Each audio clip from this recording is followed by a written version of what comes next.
2019 ఈ రాష్ట్రంలో భారతదేశ చరిత్రలోనే ఏ రాష్ట్ర ప్రజలు కూడా ముఖ్యంగా బీసీలు మైనారిటీలు ఎస్సీ ఎస్టీ ప్రజల అండదండలతో 51 ఓట్ షేర్తో 151 సీట్లు కైవసం చేసుకుని ముఖ్యమంత్రి అయిన జగన్మోహన్ రెడ్డి గారు ఆ రోజు నుంచి కూడా ఈ రాష్ట్రంలో బీసీలని మైనారిటీలని ఎస్సీ ఎస్టీలని గుండెల్లో పెట్టుకొని చూసుకుంటూ ఒక పక్క రాజ్యాధికారం ఒక పక్క అయితే సంక్షేమం ఒక పక్క అయితే ఈ రోజు నేరుగా ఈ రోజు మహిళా తల్లులకి ముఖ్యంగా బీసీలకి మైనారిటీలకి ఎస్సీ ఎస్టీలకి ఇస్తూ అండగా నిలిచిన మన ముఖ్యమంత్రి జగన్ అని చెప్పి ఈ రోజు మీ అందరికీ కూడా తెలియజేస్తా ఉన్నా. ఈ రోజు మీ అందరూ కూడా ఆలోచన చేయాలా. ఈ రోజు చాలా మంది చెప్తారు మేము వచ్చాం బీసీలకు మంచి చేయాలని వచ్చాం, ఎస్సీలకు మంచి చేయాలని వస్తున్నాం, ఎస్టీలకి మంచి చేయాలని వస్తున్నాం, ప్రతి పేదవాడికి మంచి చేయాలని వస్తున్నాం అని చెప్తారు.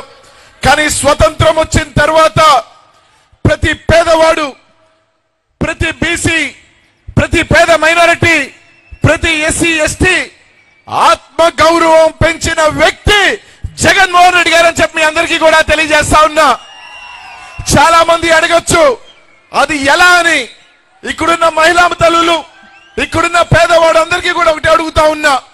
స్వతంత్రం వచ్చిన తర్వాత మాలాగా నాయకులు బాధపడొచ్చు. శాసనసభ్యులుగా కార్పొరేటర్లు, జెడ్పీటీసీలు లేకపోతే ఎంపీటీసీలు, స్థానిక నాయకులు ఈ రాష్ట్రంలో మాలాగా మొత్తం లెక్క పెడితే 5,000 మంది ఉంటామో 10,000 మంది ఉంటామో మా అందరిలో చాలా మంది బాధపడొచ్చు జగన్మోహన్ రెడ్డి గారు చేసిన పనికి. కానీ ఈ రోజు ఈ రాష్ట్రంలో అగ్రవర్ణ పేదవాళ్ళ దగ్గర నుంచి, బీసీల దగ్గర నుంచి, మైనార్టీల దగ్గర నుంచి, ఎస్సీ ఎస్టీల దగ్గర నుంచి ప్రతి ఒక్కరి లక్షలాది మంది ఆత్మగౌరవం పెంచిన వ్యక్తి జగన్మోహన్ రెడ్డి గారు అని చెప్పి తెలియజేస్తున్నా. అది ఎలాగంటే 2019 ముందు ఒక అవ్వకి పెన్షన్ కావాలన్నా, ఒక వితంతు సోదరికి పెన్షన్ కావాలన్నా, ఒక బర్త్ సర్టిఫికేట్ కావాలన్నా, ఒక డెత్ సర్టిఫికేట్ కావాలన్నా, ఒక రూపాయి కావాలన్నా, ఒక చిన్న పని కావాలన్నా ఆ ఊర్లో ఉన్న నాయకుడు గుమ్మం దగ్గరికి వెళ్ళి చేతులు కట్టుకోవాల్సిన పరిస్థితి 2019 ముందైతే 2019 తర్వాత నేరుగా ఆ అక్క ఇంటికి, ఆ అవ్వ ఇంటికి నేరుగా వాలంటీర్ని పంపించి నేను ఉన్నాను మీ బిడ్డగా, మీ అన్నగా, మీ తమ్ముడుగా జగనన్న ఉన్నాడు అని చెప్పి నేరుగా మీ ఏ నాయకుడి ఇంటి గుమ్మం వెనుక ఉండాల్సిన అవసరం లేదని చెప్పి తల ఎత్తుకోనికి మీ రోజు పథకాలు ఇస్తున్న వ్యక్తి జగన్మోహన్ రెడ్డి. అవునా కాదా అని ఆలోచన చేయండి అని మాత్రం మీ అందరికీ కూడా తెలియజేస్తున్నానమ్మా. ఇక్కడున్న వాళ్ళందరినీ అడుగుతా ఉన్నా, ఏ రోజైనా పథకం కోసం జగన్ వచ్చిన తర్వాత వాలంటీర్ మీ ఇంటికి వచ్చి పథకాలు ఇచ్చాడా, లేదంటే గతంలో లాగా జన్మభూమి కమిటీలు అని చెప్పి ఆ నాయకులు ఇల్లు చుట్టూ తిరిగే పరిస్థితి మీకు ఈ రోజు ఉందా లేదని ఆలోచన చేయండి. రేపు 2024లో చిన్న పొరపాటు జరిగినా, ఏ చిన్న అశ్రద్ధ జరిగినా మీ అందరూ కూడా మళ్ళీ వెనక్కి పోయే పరిస్థితి వస్తుంది. వాలంటీర్ని వాళ్ళే చెప్పారు, మేము వచ్చిన తర్వాత మొట్టమొదటి పని ఏంటంటే వాలంటీర్ని పెరిగేస్తాం, మీకు పథకాలు కావాలంటే మళ్ళీ మా నాయకుల్ని చుట్టూ తిరగాల్సిన పరిస్థితి అని చెప్పిన చరిత్ర ఈ రోజు లోకేష్ దేనా కానీ చంద్రబాబు నాయుడు గారిది. కానీ ఆలోచన చేయండి మీ అందరూ కూడా. ఈ రోజు మీ అందరి కోసం ఈ రోజు ఎవరెన్ని చెప్పినా, ఈ రోజు కొంతమంది మీకు పథకాలు ఇస్తుంటే రకరకాలు చెప్పినా, ఈ రోజు ఎన్ని ఇబ్బందులున్నా, ఎన్ని కష్టాలున్నా నేరుగా ఈ రోజు మీ అకౌంట్ లో వేసే ఇది జగనన్న చేస్తా ఉన్నాడు. రేపు ఎన్నికలు వస్తా ఉన్నాయి, రకరకాలు చెప్తారు.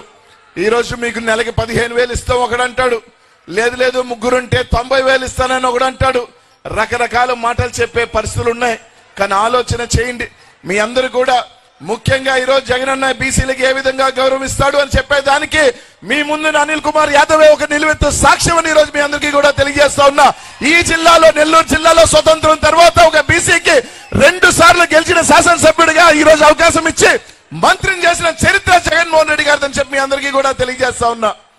ఎవరెన్ని చెప్పినా గుండెల్లో పెట్టుకుని చూసుకునే వ్యక్తి జగన్మోహన్ రెడ్డి గారు. 2024లో ఇదే బీసీ, మైనార్టీ, ఎస్సీ ఎస్టీలు మనం జగన్మోహన్ రెడ్డి గారిని మన భుజ స్కంధాల మీద మోసి మళ్ళీ ముఖ్యమంత్రిని చేసుకోవాల్సిన బాధ్యత ప్రతి ఒక్కరి మీద ఉందని చెప్పి తెలియజేస్తా ఉన్నా. ఈ రోజు మీరు పవన్ కళ్యాణ్, చంద్రబాబు నాయుడు గారు ఒకే లక్ష్యంతో వస్తా ఉన్నారు, కట్టగట్టుకొని జగన్మోహన్ రెడ్డి గారిని ఏ విధంగా దించాలని. కానీ మీ అందరి ఆశస్సులు, మీ దీవెనలు ఉన్నంత వరకు జగన్మోహన్ రెడ్డి గారిని ఎంట్రుకు కూడా పీకలేడని చెప్పి మీ అందరికీ కూడా తెలియజేస్తా ఉన్నా.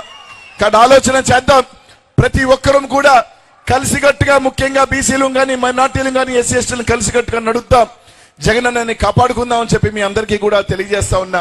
ముఖ్యంగా మీ శాసనసభ్యుడు ప్రసన్న ఈ రోజు అనేక సభల్లో చెప్పా, మళ్ళీ చెప్తా ఉన్నా, ఈ జిల్లాలో ఎవరైనా కొత్తగా రాజకీయాల్లోకి రావాలి అంటే ఖచ్చితంగా ఒకరికి గౌరవం ఎలా రాజకీయాల్లో నడుచుకోవాలి అంటే ఖచ్చితంగా ప్రసన్నని చూసి నేర్చుకోవాలా గౌరవ మర్యాదలు అని చెప్పి ఈరోజు మీ అందరికీ కూడా తెలియజేస్తా ఉన్నా.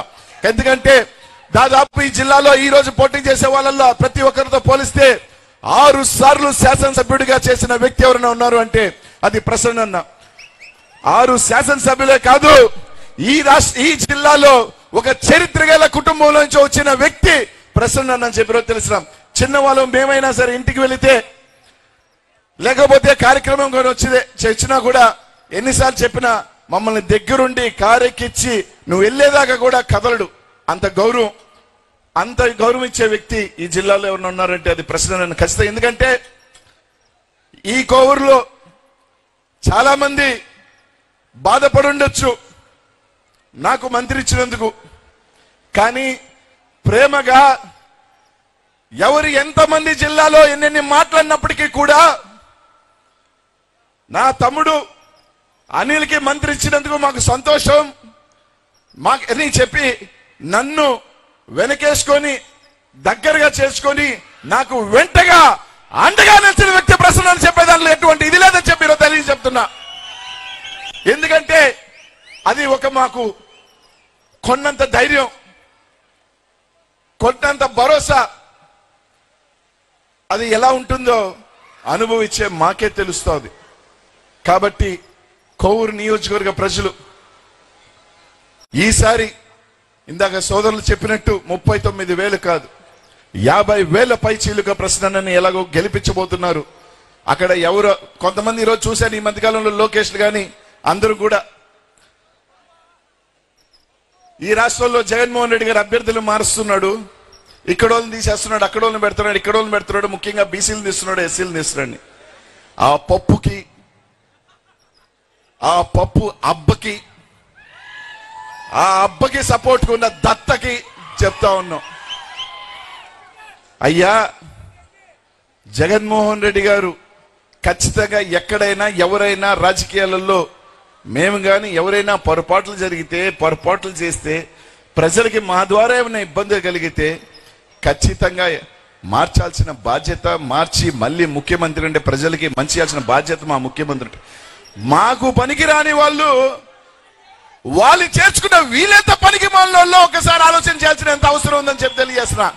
మా జిల్లాలో జగన్మోహన్ రెడ్డి గారు మాకు పనికిరాని ముగ్గురిని తీసేస్తే ఆ ముగ్గురిని వీళ్ళకి పనికొచ్చి ఆయన పెట్టుకున్నారంటే ఈ పార్టీ ఎంత పనికి మాలిన పార్టీయో ఇంతకన్నా నేను చెప్పాల్సిన అవసరం లేదు. ఏమన్నా అంటే బీసీలని ఎస్సీలనే మారుస్తున్నారని చెప్తారు. ఎందుకు బీసీ ఎస్సీలనే మారుస్తున్నారని చెప్పాలి. చాలా ప్రాంతాల్లో రెడ్లు మార్చున్నారు, కాపులు మార్చున్నారు. అవన్నీ మర్చిపెట్టి దాచిపెట్టి ఒక అబద్ధపు రాజకీయాలు చేసే పరిస్థితి ఈరోజు మాట్లాడుతూ ఉన్నారు. ఈరోజు ఈ జిల్లాలో ఒక మత్స్యకారుని ప్రసన్న దగ్గరుండి జిల్లా పరిషత్ వైస్ చైర్మన్ ఇచ్చిన చరిత్ర ఈ నియోజకవర్గం నుంచి ప్రసన్న వల్లే వచ్చిందని మొట్టమొదటిసారి అని చెప్పి ఈరోజు మీ అందరికీ కూడా తెలియజేస్తా ఉన్నా. కాబట్టి ఆలోచన చేయండి, మంచి మెజారిటీతో ప్రసన్నను గెలిపించుకోవాల్సిన బాధ్యత మీ అందరి మీద ఉంది. ఏ చిన్న అశ్రద్ధ వద్దు, అందరం కలిసిగట్టుగా పనిచేస్తాం. మా జిల్లాలో ఎవరెవరిని చెప్పినప్పటికీ, ఎవరు ఎన్ని కారుకూతలు కూర్చున్నప్పటికీ ఏమీ కాదు. ఈ జిల్లా వైసీపీ అడ్డా, జగనన్న అడ్డా. పాత అయితే 10, కొత్త అయితే 8 డంకా బజాయించి గెలుస్తామని చెప్పి తెలియజేస్తా ఉన్నా. ఇందాక మా అన్నలు అందరూ కూడా చెప్పారు రెడ్ బుక్ అని. ఆ రెడ్ బుక్ మడిసి కింద పెట్టుకోవాల్సిన రోజులు దగ్గరలో ఉన్నాయని చెప్పి ఆ పప్పుకు కూడా తెలియజేసుకుంటూ నాకు ఈ అవకాశం ఇచ్చినందుకు పెద్దలందరికీ కూడా పేరు పేరుని కూడా సెలవు తీసుకుంటూ ధన్యవాదాలు తెలియజేసుకుంటూ జై జగన్, జై జగన్, జై జగన్.